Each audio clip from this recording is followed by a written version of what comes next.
තරුණයෙක් විදියට ඔය බලාපොරොත්තුත් බිඳ වැටිලා. අතේ සාමාන්‍යයෙන් කොල්ලෙක්ගේ පර්ස් එකේ සල්ලි නැති වුණාට පස්සේ ඒ දැනෙන දේ කොයි වගේද කියලා කියන්න. ඒ දැනෙන දෙයක් මම අද කියන්නේ කිසිම කොල්ලෙක්ට ඒ හැඟීම දැනෙන්න හොඳ නැහැ. ඒ හැඟීම කිසිම කොල්ලෙක්ට දැනෙන්න හොඳ නැහැ. මොකද අක්කේ තියෙන අඩියක් ගානේ යන අඩියක් ගානේ අපි සමාජය ගැවසෙන වාරයක් ගානේ ඒක මාර වදයක් දෙන්නේ. වැඩි ඕනේ නැහැ. දැන් මම එහෙම අඩුපාඩු තියෙද්දි මම මෙයත් එක්ක යනවා මං කොහෙද ශ්‍රියාණීකට මෙයත් එක්ක. මගේ හිත බයයි දැන් මෙයා මොනවා ඉල්ලයිද? මොනවා හරි දෙයක් ඉල්ලයිද? හැබැයි මං ඒ ශ්‍රියාණීකට යනවාද මං හිතනවා දවසක මං කවදා හරි මේ වගේ ෂොප් එකක් දානවා හැබැයි. දන්නේ නැහැ කොහොමද කරන්නේ කියන එක. හැබැයි මෙයා මට කියලා තිබුණා අපේ තියෙන ආයේ ෂොප් එක ලොකු ෂොප් එක. අපි මේ වගේ ෆැක්ටරියක් දාමුද? මට හරි ආසයි. කියලා මෙයා මට කියලා තිබුණා. දැන් සාමාන්‍යයෙන් මෙයාගේ ආසාවල් ගොඩාක් දුරට මම සාක්ෂාත් කරන්න ඕන දෙයක් කරන මිනිස්සෙක්. හරි. ඉතින් ඒ දැන් මාගේ සැකේ තියෙනවා මෙයා වෙනස් වෙයිද? මේ අවුරුදු අපි 17ක 18ක ආදර කතාවක් එක්ක එන්නේ. ඒ කතාවත් අපි මේ අතර කියාගෙන යන් කොහොමද ඒ ආදරේ දරුවලා ලාවේ කියලා. ඊට පස්සේ දැන් වැඩේ. එතකොට දිනුෂිගේ පැත්තෙන් ප්‍රෙෂර් එකක් ආව නැත්නම් දැන් ඔයකට පවුලත් ඉන්වෝල්ව් වෙනවා නේද? දෙපැත්තෙන් දැනගත්තට පස්සේ දැන් රැකියාවක් නැති තරුණයෙකුට දුවක් දෙන්න අම්මා කෙනෙක් තාත්තා කෙනෙක් කැමති වෙන්නේ නැහැ. පටන් ගන්නෙත් මෙහෙමයි. දැන් මෙයාලගේ ගෙවල් වලින් දැන් මම ඕලෙවල් අවුට් වුණාට පස්සේ රජයේ රැකියාවක් තියෙන්න ඕන මල්ලි. දැන් මෙයාලගේ අක්කා මට කියන රැකියාවක් තියෙන්න ඕන. එහෙම කෙනෙක් නැතුව අපි කොහොමද මේවා කරන්න කියන එක. ඊට තමයි මම ඔය ආපෝස් එකට යන්නේ. ඒ ගිහිල්ලා දැන් එකක් නැහැනේ. දැන් ආයෙත් පොඩ්ඩක් ඒ ප්‍රශ්නේ එනවා. දැන් මෙයා මුකුත් කියන්නේ නැති වුණාට මම දන්නවා මෙයාට ඒ කතන්දරේ ගෙදරින් බයිනවා ඒක මම ප්‍රෙෂර් එකනවා කියලා මම දන්නවා. ඒ ප්‍රෙෂර් එකත් එක්ක හැබැයි වෙනස් වෙන්නේ නැති වෙයි කියන එක ගැන ලොකු විශ්වාසයක් තිබුණා ඒ විශ්වාසයත් එක්ක. ඉතින් මම දැන් ඊට පස්සේ මම හිතනවා මොකක් හරි බිස්නස් එකක් පටන් ගන්න ඕනේ කියලා. એટલે මම දැන් FB එකේම දෙන ෆෝන් තියෙනවා. ඒකට අවුලක් නැහැ. ෆෝන් එකේ දැන් හොයනවා මම ප්‍රොඩක්ට් එකක් හොයනවා. මං පොඩි රිසර්ච් එකක් කරනවා. අපි රිසර්ච් එක මම කරලා මට පුරුදුයි. ඒ කියන්නේ මම කෝසස් වලට ගිහිල්ලා ඒ වගේ රිසර්ච් කරලා මට පුරුදුයි. මම වෙනම පෙළ ගස්සනවා. මාකට් එකේ අවශ්‍යතාවය මොනවද කියලා මම හොයනවා. මේ වෙලාවේ කට්ටිය හොයන දෙයක් මොනවද කියලා. ඊට පස්සේ මම බැලුවා දැන් කරන්න දෙන්නේ සල්ලිත් නැහැ අතේ. සමහර දවස්වල දැන් අර ප්‍රෙෂර් එකත් එක්ක සල්ලි මොකක්වත් නැතුව මම යනවා පාරේ බයික් එකේ යන්නේ. ඒ ගියත් S2 පියාගෙන ගිය වාර අප්‍රමාණයි. අනන්තයි අප්‍රමාණයක් කියන්නේ. ඕන දෙයක් වෙච්චා කියලා. හැමදේම නැති වෙලානේ. මේ ඇත්තම කතා. නැති වෙන්න දෙයක් නැහැ. අක්කලාට නැහැ, යාළුවට නැහැ, බැංකුව වලට නැහැ. අර තාත්තලාගේ තිබ්බ සල්ලිත් ගොඩක් දුරට නැති වුණා අර ජොබ් එකේ කතන්දරේ හින්දා. හරි. මෙයාගෙමුත් සල්ලි ඔය කරගෙන ඒකත් ඇතුණා මෙයාගේ අක්කගෙමුත් තිබුණා වගේ නේ. ඒ කතන්දර ගොඩක් තිබුණා. මම එන නායකයෙක් එතකොට. කියන්නේ කොච්චරක් විතර ප්‍රමාණාත්මකව මම හිතන්නේ ලක්ෂ 25ක් විතර. ඒ කාලේ හැටියට ලොකු දෙයක් ගාණක් ඒක. ලක්ෂ 25ක් කියන්නේ ගෙවා ගන්න විදිහක් තිබුණා නම් හිතට මොකක් හරි එකක් දැනෙන්න පුළුවන් නේද? දැන් මම ගණන් හදලා බලනවා මට 50000ක පඩියක් ආවත් මට ඒක කරන්න බෑ. දැන් මම මේනකොට ෆේල් වෙලා ඉවරයි. කරලා දැන් මම මොටිවේෂන් වීඩියෝ බලනවා මොනවා බැලුවත් පිට නෑ ඒක කමක් නෑ කියලා. මම ඉන්නකොට මම කල්පනා කරනවා මාකට් එකේ මොකක් හරි දෙයක් කරන්න ඕන කියලා කල්පනා කරලා බලනකොට මට FB එකේ හම්බ වෙනවා. ladies undergarments තියෙනවා. මට හිතුණා මේ දැන් ළමයි පොඩ්ඩක් ෂොප් එකකට ගිහිල්ලා ගන්න මේ දේවල් අකමැති අයිටම් එකක්. මට හිතුණා මේක ගාණත් අඩුයිනේ. රුපියල් 80කට තමයි ලිස්ටින් එක දාලා තියෙන්නේ FB එකේ. කල්පනා කරලා බලලා මොකද කරන්නේ. ඊට පස්සේ මම ගත්තා කෝල් එක. මේ මුල් ඒරියාවේ අක්කා කෙනෙක් හිටියේ. කතා කරලා මට මම වාකේ මේ මම මෙහෙම ලොකු ප්‍රමාණයක් කිව්ව ඉස්සෙල්ලා මට ලොකු ප්‍රමාණයක් ගන්න සල්ලි නැහැ. මම කෑලි 10 2000ක් ගන්නවා. මට කීයක් දෙන්න පුළුවන් අන්තිම අනේ මල්ලි කීයක් ගත්තත් ඔය ගාන තමයි කිව්වා. ආ එහෙමද? හරි කියලා මෙහෙම කතා කරලා මං ගියා මම බිස්නස් එකක් පටන් ගන්නවා අම්මට මම කොළඹ යනවා. මට සල්ලි ටිකක් හරි දෙන්න පුළුවන්. අම්මත් කොහමද අතේ තිබිලා 20000ක් වගේ දුන්නා මට 20ක් හරි 30ක් හරි දුන්නේ.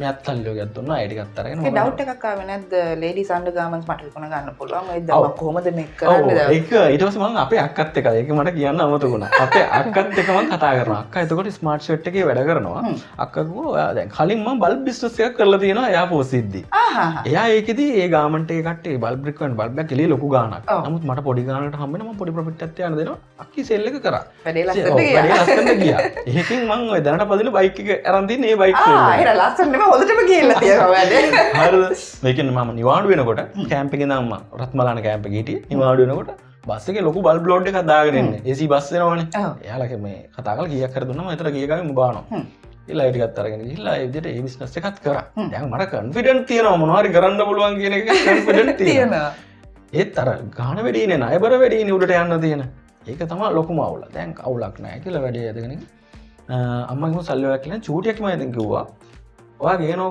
මම ගාමන්ට් එක දාලා කොහොමද විකුණලා දෙන්නම්ගේ කියලා අම්මගේම සල්ලිලා මම යතන මම එනවා පත් එක්කුත් බැඳගෙන බස් එකේ තමයි එන්නේ ඉතින් බයිසිකල් තුනට පයින් එන්නේ එළ පාන්දර 3ට දාන්න තරන්නේ නැහනේ පාන්දර 3ට ගෙදරින් පිටත් පාන්දර 3ට ගෙදරින් පිටත් 3:20ට බස් එකේ එන්නේ ඉතින් ඒ දවස්වල කොණ්ඩේ රැවුල පිස්සා වගේ තමයි එන්නේ ඉතින් ජීවිතේ කලකිරලානේ ඉන්නේ ඇවිල්ලා දැන් බස් එකේ නැගලා එනවා මම මුල් ඒරියාවට ඇවිල්ලා මුල් ඒරියාවනේ ප්ලේස් එකේ තියෙන කොළඹට ඇවිල්ලා බස් එක තුනකින් ඇවිල්ලා හොයාගන්න දන්නේ නැහැ ඉතින් හොයාගෙන ගිහිල්ලා ඒ අක්කයි ගෙදරට ගිහිල්ලා කතා කරා මේ ආයෙන්න මල්ලි මේමයි කියලා ඊට පස්සේ මම අක්කේ මගේ කෑම එක ගත්තා මම යනකොට 1:45 වගේ කෑම එක කෑවට කමන්න අනේ කන්න මල්ලි වා ගන්න කියලා එයාලා ගෙදර ඔයලා තිබුණ කෑම ගැත්තුවා ඒවත් දීලා ඒ අක්කයි හස්බන්ඩ්ුත් හිටියා හරි හොඳයි ක්‍රිස්තියන් ෆැමිලි එකක් ඊට පස්සේ මම එයාත් එක්ක කතා කරලා විස්තරේ කිව්වා විස්තරේ කියලා ඉවරලා මං කිව්වා ඊ මෙන්න මෙහෙම දෙයක් මට වුණා මට සපෝට් එකක් දෙන්න අයියෝ මල්ලි ඔයා හිතන්න එපා මට මේ මම රුපියල් 50000ක් අතේ තියාගෙන අක්කව කසාද වෙන්නේ ඒකත් ණයට ඉල්ල ගත්තේ අන්තිම ලිබුසින් එකකින් මම එක්කන් ආවේ මේවා කියලා එයා මාර මොටිවේෂන් එකක් දුන්නා මට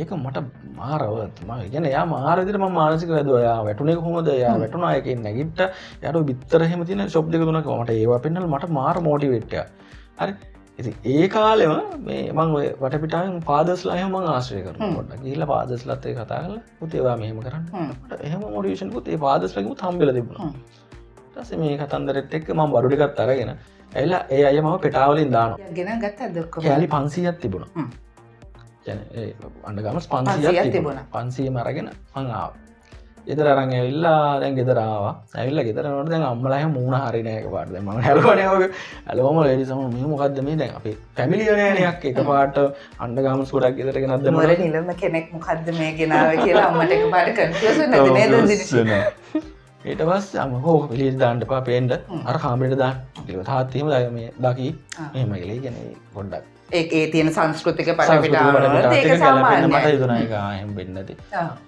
කියලා දැන් ඕක දාලා මම ආපෙලේ ඉඳන් වැඩක් කරනවා 10 මිටි තියෙන්නේ ඒවා සයිස් තියෙන්නේ 3කින් මීඩියම් ලාර්ජ් එක්සෙල් 3කින් තියෙන්නේ ඊට පස්සේ මම ඒවා සයිස් කරලා මේවා කරලා අම්මත් ආවා දැන් ඔක මොකද්ද කරන්නේ මම කිව්වා මම මේ ටික මේ සයිස් ටික කඩලා මේක පැකට් කරන්න ඕනේ කියලා කියලා අම්මත් දැන් සපෝට් එක දෙනවා කොහොම හරි පහෝදාර දෙක විතර වෙද්දි 3 පැක් 6 පැක් මං ගහනවා 12 පැක් රෑ වෙනකම්ම දැන් පැක් කරනවා පැක් කරනවා ඒ කියන්නේ ඒ පැක් කරන්නත් මොකුත් අයිටම් නැහැ ඉතින් අර ගම්බිස් පැකට් කරන්න ගෙනාවු ට්‍රාන්ස්පරන්ට් කොළ තියෙනවා ඒ වගේ තමයි පැක් කරන්නේ ඉතින් පන්දව පක්තු කරලා අඩුවල ඔහොම තියලා මෙහෙම අල්ලගෙන පුච්චලා තමයි පැක් කරන්නේ ඊට පස්සේ ඕක පැක් කරගෙන ගිහිල්ලා චූඩියක් කියලා කතා කරලා මම කෝ වැඩේ හරි මොකද අනේ ඕක කොහමද මල්ලි විකුණන්නේ මේකේ කියලා ඇහුවා හරිද දැන් ඉස්සර වගේ විකුණන්න දෙන්නේ නැහැ මේක ඇතුලේ මොනවද කීස් වැඩි මට මොනවත් නෑ ඔළුවට පොල්ලෙන් ගැහුවා වගේ මම දැන් පොල් කම්පස් එහෙමද හරි කියලා අම්මා දාගත්තා පිල් එකේ පිටිපස්ස අම්මා එතකොට මේ එයා ඇක්සිඩන්ට් වෙලා එයාට ඇවිදින්න ඕන අමාරු